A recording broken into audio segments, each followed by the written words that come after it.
उदर रोग निदान। धन्वंतरी जी ने कहा, हे सुश्रुत, अब मैं उदर रोग का निदान कहूंगा, वो सुनिए। मंदाग्नि होने पर सभी प्रकार के रोग उत्पन्न होते हैं और उदर रोग विशेषकर मंदाग्नि से ही होते हैं। उदर में मल संचित होने पर अजीर्ण आदि भिन्न भिन्न रोग, ऊर्ध्व और अधोगति वायु के अवरोध होने से सभी प्रवाहिनी नाड़ियां अकर्मण्य हो जाती हैं। प्राण वायु अपानादि वायु को दूषित कर उनको मांस संधि में प्रविष्ट कर देती है। इससे कुक्षिस्थान अवरुद्ध होकर उदर रोग उत्पन्न होता है। उदर रोग 8 प्रकार के हैं: वातज, पित्तज, कफज, सन्निपातज, सलीलजन्य, प्लीहाजन्य, बद्धोदर वृद्धि और क्षतजन्य। उदर रोग होने पर हाथ पैर तथा पेट में सूजन आ जाती है। शारीरिक चेष्टा, बल और आहार कम हो जाता है। शरीर दुर्बल हो जाता है और अफरा हो जाता है। इस रोग से ग्रस्त व्यक्ति का आकार प्रेत के समान विकृत हो जाता है। उदर रोग का पूर्व लक्षण भूखनाश, अरुचि, पाक के समय दाह आदि होता है। ऐसा रोगी अपथ्य का सेवन करता है। उदर रोग से बलक्षय हो जाता है, अतः रोगी के थोड़ा कार्य करने पर श्वास प्रश्वास की वृद्धि हो जाती है। किसी भी विषय में उसकी बुद्धि प्रवेश नहीं कर पाती और शोक एवं शोथ आदि हो जाते हैं। उदर रोगी थोड़ा खाने पर भी वस्ति संधि में निरंतर पीड़ा का अनुभव करता है।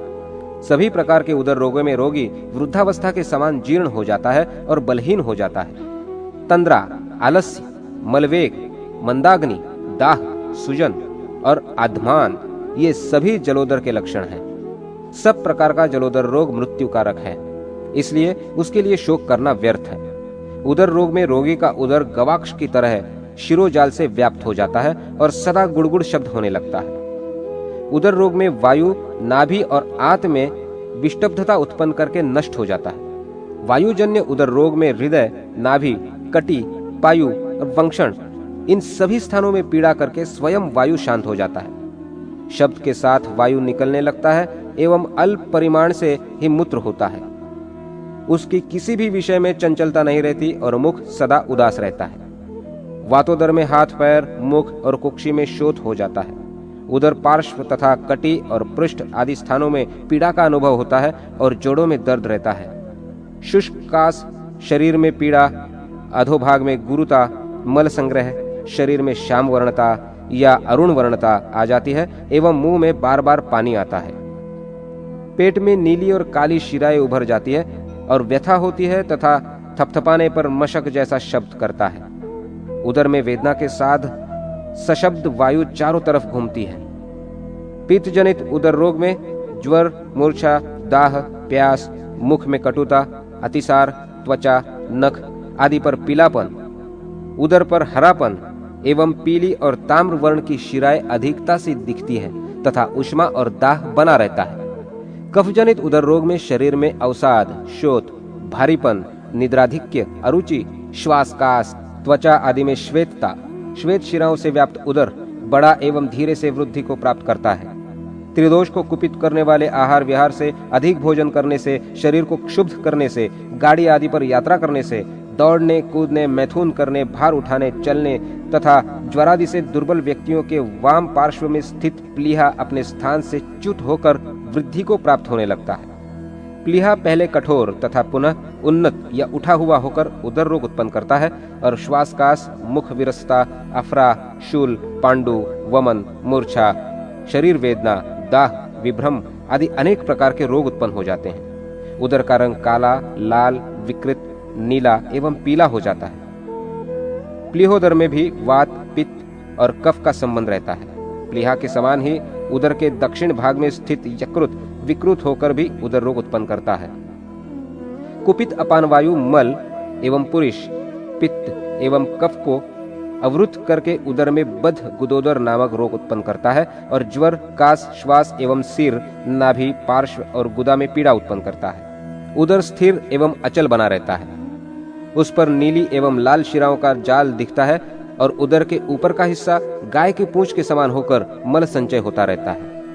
भोजन में हड्डी और पाषाण आदि उदर में जाने से तथा अत्यधिक खाने से आंतों के फटने पर पक्कर मवाद एवं मल के साथ जल निकलकर गुदा मार्ग से जब बाहर आता है वो पीला लाल पुरुष गंध युक्त रहता है। अवशिष्ट भाग पेट में रुककर उदर वृद्धि करके जलोदर रोग होकर बाद में वातादि दोषों से पुनः विकृत हो परिस्त्रावी छिद्रोदर रोग हो जाता है। स्नेहपान, स्वेदन, वमन, विरेचन करते समय एकाएक ठंडा जल अधिक पान करने से, मंदाग्नि रहने पर या दुर्बलता में अधिक आम जल पीने पर वायु एवं कफ कुपित होकर जलवाही स्रोतों को अवरुद्ध कर उस दूषित जल को बढ़ा देता है और क्लोम नलिका से आकर अवरुद्ध हो उदर रोग उत्पन्न कर देता है। तदनंतर प्यास, गुदा से जलस्त्राव होता हुआ उदर में वेदना होती रहती है। पुनः कास, श्वास एवं अरुचि हो जाती है। उदर पर अनेक रंग की शिराएं उभर आती है। उदर जलपूर्ण सा हो जाता है तथा उसमें कंपन आदि अनेक उपद्रव प्रारंभ हो जाते हैं। इस स्थिति में उसे ढकोदर, उदकोदर या जलोदर रोग कहते हैं। उदर रोगों की उपेक्षा करने से वातादि दोष अपने स्थान से विमुख होकर जल को बढ़ाकर उस जल से शरीर के जोड़ों के स्रोतों के मुखों को गीला या आर्द्र कर देते हैं। अतः शरीर के पसीने के रुकने पर सभी स्रोत अवरुद्ध हो जाते हैं। इससे उदर परिपूर्ण होकर उदर रोग उत्पन्न हो जाता है। किसी किसी रोगी के उदर में अधिक जल के संचित हो जाने पर वो वर्तुलाकार हो जाता है। उसको ताड़न करने पर शब्द नहीं होता। इस रोग में रोगी क्रमशः दुर्बल हो जाता है। ये रोग भयंकर होता है और नाड़ी को दबाने पर जल आगे बढ़ जाता है। उदर रोग में जब उदरगत शिराएं अंतर्हित हो जाती हैं, तब उस रोग को सभी लक्षणों से आक्रांत कहा जाता है। वातोदर, पित्तोदर, कफोदर, श्लेष्मोदर, प्लीहोदर, सन्निपातोदर और जलोदर ये क्रमशः कष्ट साध्य हो जाते हैं। एक पक्ष के भीतर ही इस रोग में जल एकत्र होने लगता है। ये सभी उदर रोग जन्म से ही कष्ट साध्य होते हैं। पांडुशोथ निदान। धन्वंतरी जी ने कहा, हे सुश्रुत, अब मैं पांडु और शोथ रोग का निदान करता हूं। पित्त प्रधान द्रव्यों से संपूर्ण वातादि दोष कुपित करने वाले हेतुओं से पित्त एवं मल कुपित होकर पांडुरोग उत्पन्न करते हैं। इन तीनों कुपित दोषों में से बलवान वायु पित्त हृदयस्थ 10 धमनियों का आश्रय लेकर संपूर्ण शरीर में फैल जाता है। वो पित्त का आश्रयण कर श्लेष्मा, चर्म, रक्त, मांस आदि को दूषित कर देता है। इससे दूषित रक्त चमड़े और मांस के बीच में जाकर चमड़े को भिन्न भिन्न रंग का कर देता है। इस रोग में चमड़ा हरिद्रादि अनेक रंग का हो जाता है, परंतु इसमें पीले रंग की अधिकता रहती है। इसी से इसे पांडु रोग कहते हैं। इस रोग में धातु का गुरुत्व और स्पर्श में शिथिलता होती है। अम्लजन्य पांडुरोग में शरीर के सभी प्रकार के गुण नष्ट हो जाते हैं। इससे शरीर का रक्त क्रमशः कम हो जाता है, मेदा और अस्थि निस्सार हो जाते हैं। इस रोग में सभी अंग निर्बल हो जाते हैं, हृदय में द्रवता आ जाती है एवं नेत्रों में सूजन आ जाती है। मुंह में लाला युक्त लार की अधिकता हो जाती है। रोगी को प्यास कम लगती है, ठंडक अच्छी नहीं लगती, रोमांच और मंदाग्नि हो जाती है एवं शरीर की शक्ति घट जाती है तथा ज्वर, श्वास, करणशूल, चक्कर ये सभी उपद्रव होने लगते हैं। पांडुरोग 5 प्रकार के हैं: वातज, पित्तज, कफज, सन्निपातज एवं मृत्तिका भक्षणजन्य। हृदय में स्पंदन, चमड़े की रुक्षता, अरुचि, मूत्र की पित्तवर्णता, पसीना और मूत्र का कम होना ये सभी पांडुरोग के पूर्व रूप हैं। वायुजन्य पांडुरोग में तीव्र वेदना, शरीर में चिपचिपाहट आदि लक्षण दिखाई देते हैं। इस रोग में शिरा, नख, विष्ठा, मूत्र और नेत्र कृष्ण वर्ण तथा अरुण वर्ण के हो जाते हैं। इससे शोथ, नासिका और मुख में विरसता, मलशोष, पार्श्व में वेदना ये सभी उपद्रव होने लगते हैं। पित्तज पांडुरोग में शिराएं आदि हरित पित्त हो जाती है एवं ज्वर, आंखों के आगे अंधेरा, प्यास, शोष, मूर्छा, दुर्गंध, शैत्य सेवन की इच्छा, मुख में कड़वाहट ये सभी लक्षण व्यक्त होने लगते हैं। कफज पांडुरोग में हृदय में आर्द्रता, मलभेद, खट्टी डकार और दाह होता है। तंद्रा, मुख में लवण रस का स्वाद, श्वास, रोमांच, स्वरभंग, कास, वमन, दुस्सहता ये सभी लक्षण व्यक्त होने लगते हैं। त्रिदोषज होने पर इसके लक्षणों को पहचानना कठिन हो जाता है और अतिशय असह्य हो जाता है। मिट्टी खाने से उत्पन्न पांडुरोग में कसैली मिट्टी वायु, खारी मिट्टी पित्त और मीठी मिट्टी कफ को दूषित करके तथा रस आदि को सुखा करके शिराओं को रक्त से भर देती है तथा उसे वही रोग देती है और पांडुरोग पैदा हो जाता है। पांडुरोग के बढ़ जाने पर नाभि, पैर, मुख और मूत्रमार्ग में शोथ हो जाता है। कृमि युक्त तथा रक्त मिश्रित और कफ समन्वित मल निकलने लगता है। जो पांडुरोगी पित्त उत्पन्न करने वाले पदार्थों का सेवन करता है उसका पित्त, रक्त और मांस का दाह करके कोष्ठ शाखा में मिलकर कामला रोग उत्पन्न करता है। कामला रोग में रोगी का मूत्र, नेत्र, त्वक, मुख और विष्ठा हल्दी के रंग के हो जाते हैं। रोगी दाह, अविपाक और तृषा से पीड़ित होकर मेढक के समान पीला और दुर्बल हो जाता है। पांडु रोगी को पित्तज शोथ होने लगता है। इसकी उपेक्षा करने पर जो अतिशय शोथ बढ़ जाता है वो बहुत क्लेशप्रद होता है। इस रोग को कुंभकामला कहा जाता है। पित्त यदि हरित और श्याम वर्ण का है तो उससे पांडु रोग होता है। उस स्थिति में वात पित्त के प्रभाव से चक्कर आना, तृष्णा, स्त्रियों के प्रति अरुचि, थोड़ा थोड़ा ज्वर, तंद्रा, अग्निमांद्य और अतिशय आलस्य, ये सभी रोग के लक्षण व्यक्त हो जाते हैं। इस रोग को हलिमक नाम से जाना जाता है। पांडु रोग से उत्पन्न सभी उपद्रवों में शोथ प्रधान है, इसलिए शोथ का वर्णन किया जाता है। वायु कुपित होकर रक्त, पित्त और कफ को दूषित करने के कारण वो त्वक, शिरा और मांस का आश्रय लेकर ऊंचाई पैदा करता है। सभी शोथ त्रिदोषज होते हैं क्योंकि सूजन वात, पित्त और कफ इन तीनों से होती है। इसलिए जैसे वातिक, पैत्तिक, श्लेष्मिक कारण भेद से शोथ 9 प्रकार का होता है। वात पैत्तिक, वात श्लेष्मिक, पित्त कफज, सन्निपातिक, अभिघातक, विषज और एकांगज। निज और आगंतुक भेद से ये 2 प्रकार का होता है, सर्वांगज और एकांगज। विस्तृत, उन्नत, अग्रभाग गाढ़दार होने से इसके अवांतर 3 भेद हैं। पित्तज शोथ पीतवर्ण, कृष्ण वर्ण या रक्त वर्ण का होता है एवं यह शोषणकारी होता है। ये बहुत जल्दी शांत नहीं होता। इस शोथ के उत्पन्न होने से पूर्व शरीर में दाह उत्पन्न होता है। तृष्णा, दाह, ज्वर, पसीना, भ्रम, क्लेद, मद, ये सभी उपद्रव इसमें होने लगते हैं। इस रोग में रोगी को शीत वस्तु की इच्छा होती है, मलभेद हो जाता है, दुर्गंधी होती है, स्पर्श नहीं सहा जाता और कोमलता होती है। कफज शोथ में खुजली होती है। रोम और चमड़े में पीलापन, कठोरता, शीतलता, गुरुता, स्निग्धता, कोमलता, स्थिरता और पीड़ा होती है। इस रोग में निद्रा, मंदाग्नि, वमन ये सभी उपद्रव हो जाते हैं। आघात, अस्त्र शस्त्रादिकृत छेदन, भेदन से क्षत होने पर अभिघातज शोध होता है। शीतल वायु तथा समुद्री वायु और भल्लातक रस के लग जाने एवं केवाच इत्यादि के लग जाने से जो सूजन होती है वो फैल जाती है। ये अत्यंत गर्म लाल रंग का और पित्तज शोथ के लक्षणों से युक्त होती है। विषधर प्राणी के किसी अंग के ऊपर से चलने पर अथवा किसी अंग में मूत्र करने पर और विषहीन प्राणी के भी दाढ़, दांत एवं नख के द्वारा घात करने पर उस स्थान में जो शोथ उत्पन्न होता है वही विषज शोथ है। इसके अतिरिक्त विषधर प्राणी के विष्ठा, मूत्र, शुक्र आदि से सने हुए वस्तु के संपर्क से, विष वृक्ष के वायु के सेवन से, विषयुक्त वस्तु शरीर पर मलने से विषशोथ रोग उत्पन्न होता है। विषज शोथ कोमल, गतिशील, अवलंबी, शीघ्र दाह और शूल को उत्पन्न करने वाला होता है। नए और उपद्रव विरहित शोध साध्य होते हैं और पहले कहे हुए असाध्य होते हैं। विसर्प रोग का निदान। धन्वंतरी ने कहा, हे सुश्रुत, अब मैं विसर्पादि रोगों के मूल कारणों का वर्णन कर रहा हूँ, उसे आप सुने। वात, पित्त, कफ एवं अभिघात नामक दोषों से तथा पित्त, रक्त एवं कफ के दूषित होने से शोथ सदृश विसर्प रोग होता है।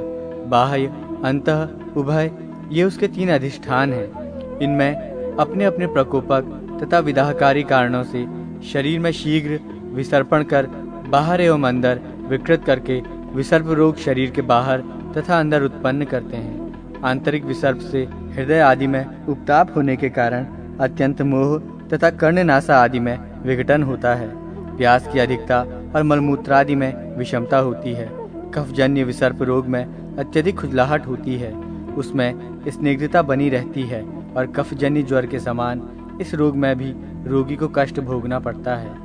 सन्निपातज विसर्प होने पर रक्तवात आदि सभी दोषों के लक्षण प्रकट हो जाते हैं। इन सभी प्रकार के विसर्प भेदों की उपेक्षा कर देने पर वे यथाक्रम अपने अपने दोषों के लक्षणों से समन्वित होकर फुंसियों के रूप में उभर आते हैं। ये जब पककर फूट जाते हैं तब अपने अपने लक्षणों में उक्त व्रण का रूप धारण कर लेते हैं। वात पित्तज विसर्प रोग में रोगी को ज्वर, वमन, मूर्छा, अतिसार, प्यास, भ्रम, हड्डी टूटना, अग्निमांद्य, तमक, श्वास और अरुचि का उपद्रव ग्रस्त कर लेता है। ये रोग प्रज्वलित अग्नि के अंगारे के समान रोगी के संपूर्ण अंग को संतप्त कर देता है।